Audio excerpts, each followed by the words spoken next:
So this is a presentation on student privacy professional development by Dr. Tim Walker. So what protects student information? The FERPA, or Family Education Rights and Privacy Act, was first established in 1974 under the common name of the Buckley Amendment. However, FERPA is pretty much how we know it in the education world. It's designed to protect student information from being shared with those who are not directly involved in the education of the child.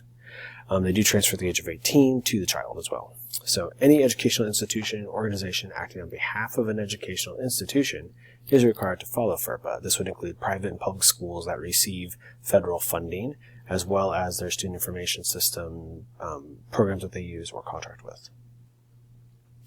What information is collectible by schools? So we can collect proof of residency, which would include addresses, a copy of a bill, lease, mortgage, date of birth, age, height and weight for athletics, immunization records, place of birth, academic progress.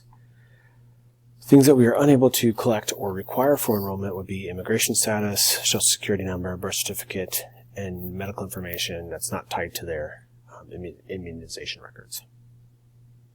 What information are schools able to share and publish? So what's considered shareable information is what we consider directory information. So the name, telephone number, address, activities they're involved in, dates of enrollment or dates they attended the school, their email, other schools that they enrolled in. So if they were enrolled in a district middle school or elementary school, enrollment status, school ID photo. Not shareable things, which would be things in their educational record, would be special education status, grades and courses, discipline records, testing results, medical and immunization records, specific attendance data, and which would be like days missed or number of absences, and then their GPA. That would also include ACT, SAT scores as well.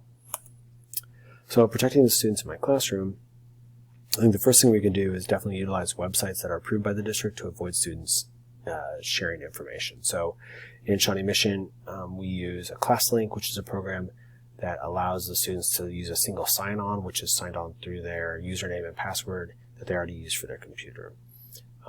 And they're already vetted, so they don't have to register for them. Also, don't discuss students with others outside of the classroom or in public areas. Do not use identifying information when posting public grades or scramble the displays so they're not always in alphabetical order. Trying to think of other ways that students can identify themselves in the classroom. When in doubt about a student's information, ask an administrator. I think on the other side, when you teachers or us teachers are looking at information, how does FERPA come into play? If there are fewer than 10 students in a category, i.e. ethnicity or language is spoken, FERPA requires that we state just less than 10. So it would show like the less than symbol with 10. This prevents the ability to identify individuals based on the group being discussed. So for instance, if you had 1 Native American student in your school or 9 Native American students in your school, then it would just show less than 10. And what it does is it prevents you from being able to kind of cross-reference all the things to know if it was a male or female, and then like to be able to protect that student's single individual identity. What about all the other information we gather? So we gather lots of daily information. It's important that we have procedures in place to manage and destroy and share information when needed by authorities or other groups. So printed information and documents should be shredded if it's not part of the student's educational record.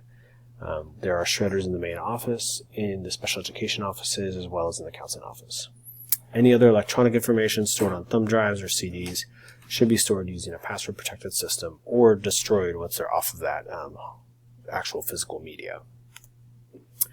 Other legal factors to take into account. So the recording of students. So schools have to protect the surveillance of students in the classroom. You need student permission to share and record them. This may also require parent consent to share the video with the public. When schools utilize surveillance systems, so cameras in their schools, it is our burden, or the school's burden, to show parents the purpose and to protect the data collected. Immigration status is irrelevant to the school's ability to enroll a student. So the guardian must provide proof of residency, but no legal proof of residency in the United States, which also means that when the authorities come to request records, that they should also have a court order to do so. And any request for records is typically handled by the administrator or at the district level If you are asked to turn over records, I would definitely check with an administrator before doing so to ensure that you're just turning over the things that you can actually share with that individual. So in summation, always use district-provided websites and material to protect student information. If you're questioning the privacy of student information, ask an administrator.